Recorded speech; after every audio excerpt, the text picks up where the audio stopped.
আসসালামু আলাইকুম রহমতুল্লাহি ওবারাকাতুহ। আলহামদুলিল্লাহ ওয়াসসালাতু ওয়াসসালামু আলা রাসূলিল্লাহ ওয়া বা'দ। সুপ্রিয় দর্শক শ্রোতা ভাই বোন, আমাদের মধ্যে অনেকেই নিছক টাইম পাস করার জন্য, সময় কাটানোর জন্য লুডো খেলে থাকেন। অনেকে তাস, দাবা অথবা ক্যারাম ইত্যাদিও খেলে থাকেন। এই সমস্ত খেলা আজকাল সরাসরি খেলার পাশাপাশি অনেকে অনলাইনেও খেলে থাকেন। নিছক সময় কাটানোর জন্য যদি এই সমস্ত খেলাধুলো করা হয়, সেখানে যদি কোনো প্রকার পারস্পরিক আর্থিক লেনদেন না হয়, ইসলামের শরীয়তের দৃষ্টিকোণ থেকে এই সমস্ত খেলাধুলা জায়েজ নাকি না জায়েজ সে বিষয়ে আজ আমরা কথা বলবো ইনশাআল্লাহ বিইذনিল্লাহ। শুরুতেই যে কথাটা বলে রাখতে চাই তা হলো, একজন মানুষের স্বাভাবিক বিকাশের স্বার্থে সাধারণ খেলাধুলা এবং সুস্থ বিনোদন বা চিত্ত বিনোদনের বিষয়টিকে ইসলামী শরিয়া অ্যালাউ করে বিশেষ কিছু শর্ত এবং মূলনীতির আলোকে। সে সকল মূলনীতি এবং শর্তকে খেয়াল করে যদি আমরা কোনো খেলাধুলা করি, কোনো বিনোদনের পন্থা অবলম্বন করি, তাহলে ইসলামী শরিয়ার দৃষ্টিকোণ থেকে সেটি নিষিদ্ধ নয় বরং অনুমোদিত। সে সমস্ত মূলনীতিগুলো কী কী, যেগুলোর ভিত্তিতে আমরা খেলাধুলা করতে পারি, সে বিষয়ে আমরা আলোচনার শেষাংশে কথা বলবো ইনশাআল্লাহ বিইذনিল্লাহ। শুরুতে আমরা দেখে নিই যে সমস্ত খেলাগুলো নিয়ে আমরা কথা বলছিলাম, সে সমস্ত খেলাধুলা সম্পর্কে কোরআন এবং হাদিসে সরাসরি কোনো কথা বলা আছে কিনা। এ বিষয়ে মুওয়াত্তা মালিক এবং সুনানে আবু দাউদ একটি হাদিস বর্ণিত হয়েছে, যেটি বর্ণনা করেছেন আবু মুসা আল আশআরী রাদিয়াল্লাহু তাআলা আনহু। সে হাদিসটির ভাষ্য হলো এরকম: মান লাইবা বিন-নারদি ফাকাদ আসাল্লাহ ওয়া রাসূলহু, অর্থাৎ যে ব্যক্তি পাশা খেললো সে ব্যক্তি আল্লাহ এবং তার রাসূলের অবাধ্য হলো, আল্লাহ এবং তার রাসূলের নিষেধাজ্ঞাকে অমান্য করলো। মুওয়াত্তা মালিকের অপর একটি হাদিসে বর্ণিত হয়েছে যে আব্দুল্লাহ ইবনে ওমর রাদিয়াল্লাহু তাআলা আনহু তার পরিবারের লোকদেরকে পাশা খেলতে দেখলে প্রহার করতেন, শাসন করতেন এবং সেগুলোকে ভেঙে ফেলে দিতেন। ইমাম ইবনে তাইমিয়া রাহিমাহুল্লাহ মাজমুউল ফতওয়াতে একটি ফতোয়া উল্লেখ করেছেন যে ইমাম আবু হানিফা এবং ইমাম আহমদ ইবনে হাম্বল রাহিমাহুল্লাহ তাআলা তারা উভয় ফতোয়া দিয়েছেন যে ব্যক্তি পাশা খেলে, দাবা খেলে, এই ব্যক্তিকে তোমরা সালাম দিবে না, কারণ সে জঘন্য অপরাধে গুনাহে লিপ্ত। এই সমস্ত হাদিস এবং ফুকাহা কেরামের উক্তি থেকে দাবা এবং পাশা খেলা সম্পর্কে একটা পরিষ্কার নির্দেশনা আমরা পাচ্ছি। ইমাম মুহাম্মদ ইবনুল হাসান রাহিমাহুল্লাহ মুওয়াত্তা ইমাম মুহাম্মদের ভিতরে উল্লেখ করেছেন, লা খায়রা ফিল লাবি কুল্লিহা মিনান নারদি ওয়া শাতরাঞ্জি ওয়া গায়রি যালিক, অর্থাৎ দাবা, পাশা এবং এই জাতীয় যে খেলা আছে এগুলোতে কোনো প্রকার কল্যাণ নিহিত নাই, অর্থাৎ ইসলামী শরিয়ার দৃষ্টিকোণ থেকে এগুলো অনুমোদিত নয়। আমরা দাবা এবং পাশার পাশাপাশি এই জাতীয় অন্য খেলাগুলোর সম্পর্কে ইমাম মুহাম্মদ রাহিমাহুল্লাহ একটা উক্তি আমরা পাচ্ছি। এর উপরে ভিত্তি করে অনেক ওলামা একরাম, অনেক ফুকাহা একরাম বলে থাকেন যে লুডো খেলাটাও দাবা এবং পাশা খেলার মতো নিষিদ্ধ, অর্থাৎ সেটাও পরিষ্কারভাবে হারাম।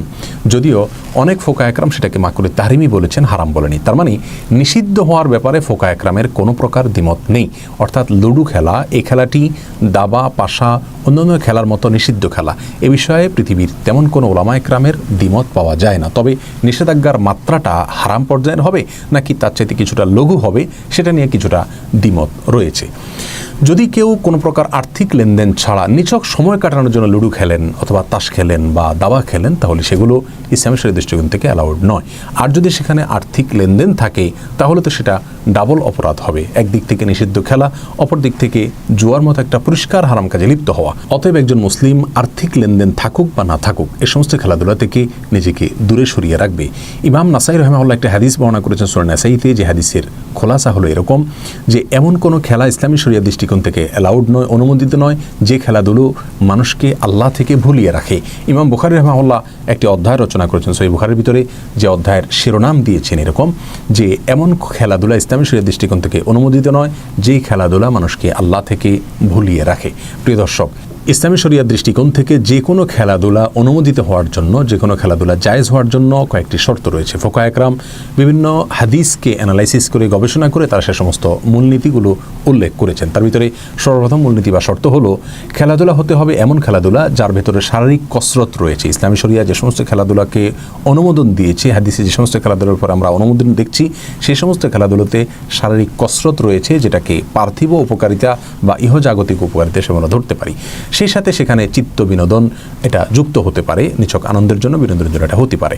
এটা হলো প্রথম শর্ত, যে সেখানে শারীরিক কসরত থাকতে হবে। লুডো, দাবা, এই জাতীয় খেলা যেগুলোতে শারীরিক কোনো কসরত নেই বরং আরও শারীরিক স্থূলতা তৈরি করে, এগুলো এই শর্তের আলোকে নিষিদ্ধ খেলার ভেতরে পড়ে যায়। দ্বিতীয় যে শর্তটি রয়েছে তা হলো, সেখানে কোনো প্রকার আর্থিক লেনদেন পারস্পরিকভাবে হতে পারবে না খেলোয়াড়দের মধ্যে, তাহলে সেক্ষেত্রে সেটি জুয়ায় পর্যবেসিত হবে।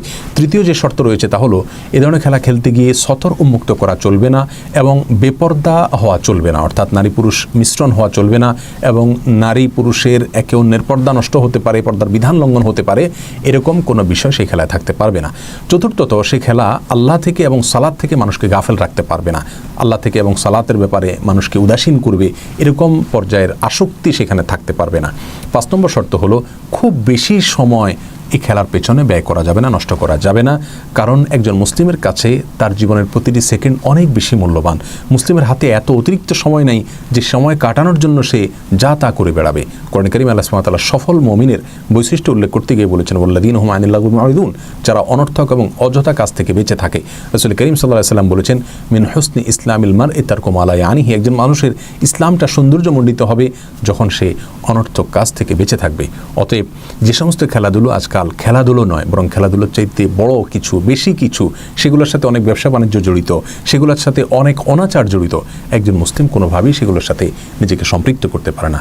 তাই আসুন সুস্থ বিনোদন চর্চা করি, এবং যে সমস্ত খেলাধুলার পেছনে আমাদের শারীরিক কসরত রয়েছে, সে সমস্ত খেলাধুলোকে ইসলামী শরিয়ার মূলনীতির আলোকে আমরা গ্রহণ করি। আল্লাহ সুবহানাহু ওয়া তাআলা আমাদের সকলকে প্রত্যেকটি ক্ষেত্রে কোরআন এবং সুন্নাহকে অক্ষরে অক্ষরে প্রতিপালন করার তৌফিক দান।